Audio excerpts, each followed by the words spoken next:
అది డిఎస్ఆర్లో ఇష్యూ కానీ but morning నుంచి ఈరోజు ఎక్స్క్లూజివ్గా అన్ని పూల్స్ అన్ని పైలప్ చేస్తున్నాయి.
The work involved has to be monitored on a regular basis.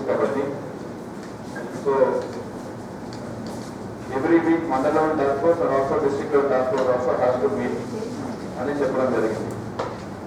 Now, the Mandala task force from the district task force came the health department, police, electricity, transport. They are the main stakeholders in this vaccine program అని చెప్పచ్చు. కారణం ఏంటంటే మనకి first health department ఈ storage points ఏవైతే ఉన్నాయో ఆ storage points అన్ని రెడీ చేసి ఉంచుకోవడం, తర్వాత హెచ్ఆర్ మేనేజ్మెంట్ అంటే వాళ్ళ దగ్గర ఉన్నటువంటి వ్యాక్సినేటర్స్ ఎవరైతే వ్యాక్సిన్ పెట్టబోతున్నారో వాళ్ళు చేసి పెట్టడం, అంటే ఈ extend what are the cases ఎక్కడెక్కడ మనం వ్యాక్సినేషన్ చేస్తామని చెప్పి. సో మనం ఈ ప్రోగ్రామ్ కి third stage is the biggest stage అనమాట. Where will be covering more number of people and district. ఆ స్టేజ్కి ఏంటంటే మనం సెక్రటేరియట్ లెవెల్కి వెళ్తాం. సెక్రటేరియట్ లో ఒక వ్యాక్సినేషన్ పాయింట్ అని పెట్టుకుంటాం.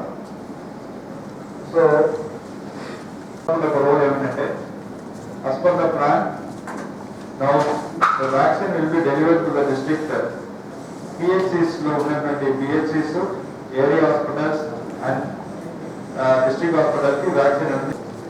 అక్కడ నుండి మనకి పిహెచ్సి నుండి ఈ సెక్రటేరియట్ స్థాయి వరకు తీసుకువెళ్ళే బాధ్యత ట్రాన్స్పోర్ట్ డిపార్ట్మెంట్.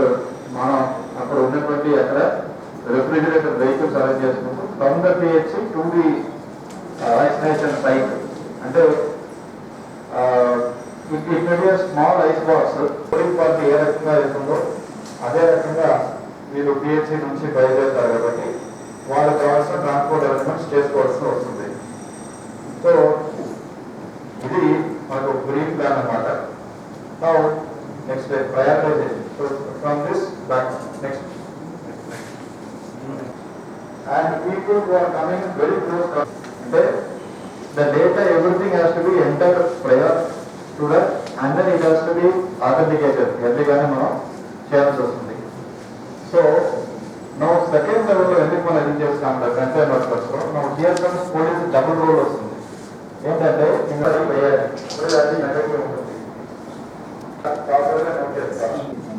కావాల్సినటువంటి చర్యలు చాలా ముమ్మరంగా చేపడుతున్నారు. దాంట్లో భాగంగా జిల్లా స్థాయిలో ఇంటర్ సెక్టరల్ మీటింగ్ అంటే ఈ వ్యాక్సినేషన్ ప్రక్రియలో భాగస్వామ్యం అయినటువంటి ప్రతి ఒక్క విభాగాలన్నింటినీ కూడా ఒక సమావేశం ఏర్పరిచి వారందరికీ కూడా ఏ రకమైన ఏర్పాట్లు చేసుకోవాలో వాటన్నింటి పట్ల స్పష్టత కల్పమని చెప్పి ఆదేశాలు ఇచ్చారు. దాని మేరకు ఈ రోజుకి ఇంటర్ సెక్టరల్ మీటింగ్ పెట్టడం జరిగింది. ఈ వ్యాక్సినేషన్లో జిల్లాలో మనకి 3 దఫాలుగా జరుగుతాయి. మొదటి దఫలో మనకు ఉన్నటువంటి health care workers, private, government ఉన్నటువంటి ఏఎన్ఎం, నర్సెస్, డాక్టర్స్, స్పెషలిస్టు, అలాగా పేషెంట్లు దగ్గర వచ్చి ట్రీట్మెంట్ అందజేసే వ్యక్తులు ఉన్నటువంటి హెల్త్ కేర్ వర్కర్స్కి మనం మొదటి దఫలు ఇస్తాము. దాంట్లో దాదాపుగా ఒక 20,000 మందికి ఇవ్వడానికి అవకాశం ఉంది. సో వాళ్ళ డీటెయిల్ అన్నీ కూడా ఇప్పుడు కలెక్ట్ చేసుకుంటూ ఇదన్నీ కూడా ఏమిటంటే మనం కేంద్ర ప్రభుత్వానికి మనం పంపిస్తాం.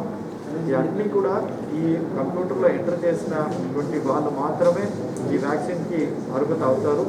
సో అందువలన ఇప్పుడు వాళ్ళ డీటెయిల్ అన్నీ కలెక్ట్ చేసుకుంటూ ఎంటర్ చేసే ప్రక్రియ జరుగుతూ ఉంది. రెండో విడతలో మనకి ఏమిటంటే ఫ్రంట్ లైన్ వర్కర్స్ అంటే మున్సిపల్లో ఉన్నటువంటి శానిటరీ వర్కర్స్, పంచాయతీలో పనిచేసినటువంటి శానిటరీ కార్మికులు, అలాగే మరి ఇట్లా పేషెంట్స్తోనూ ప్రజలతోనూ చేయడం జరుగుతూ ఉంది. వీళ్ళకి రెండో విడతల మనకి ఇవ్వడం అనేది జరుగుతూ ఉంది.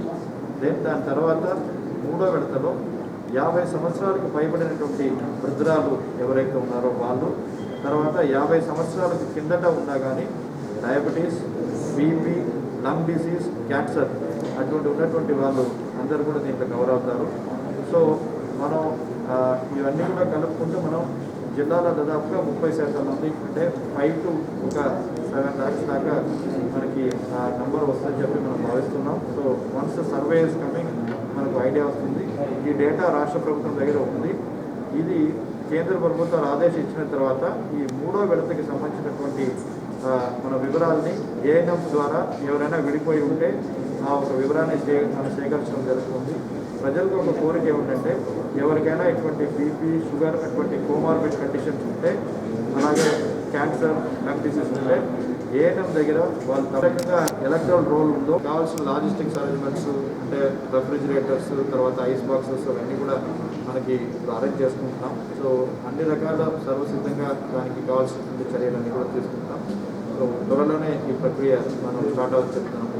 జిల్లా ప్రజలందరికీ కూడా ఈ కరోనా నుంచి విముక్తి కలుగుతుందని చెప్పి భావిస్తూ మీ అందరికీ కూడా ధన్యవాదాలు చేసేటప్పుడు దేవత కమ్మ ఒక ప్రూఫ్ తీసుకురావాలి కాబట్టి తప్పనిసరిగా అక్కడ కూడా వచ్చినటువంటి వాళ్ళు ఆ ప్రూఫ్ అనేది తీసుకురావాలి. వ్యాక్సినేషన్ చేసేటప్పుడు ప్రూఫ్ మాత్రమే కావాలి, రిజిస్ట్రేషన్ అయితే రిజిస్ట్రేషన్ ముందు చేసుకోవాలి. మీరు ఎలాగైనా ఇప్పుడు ఎలక్ట్రల్ ఫామ్ 6లో ఓటర్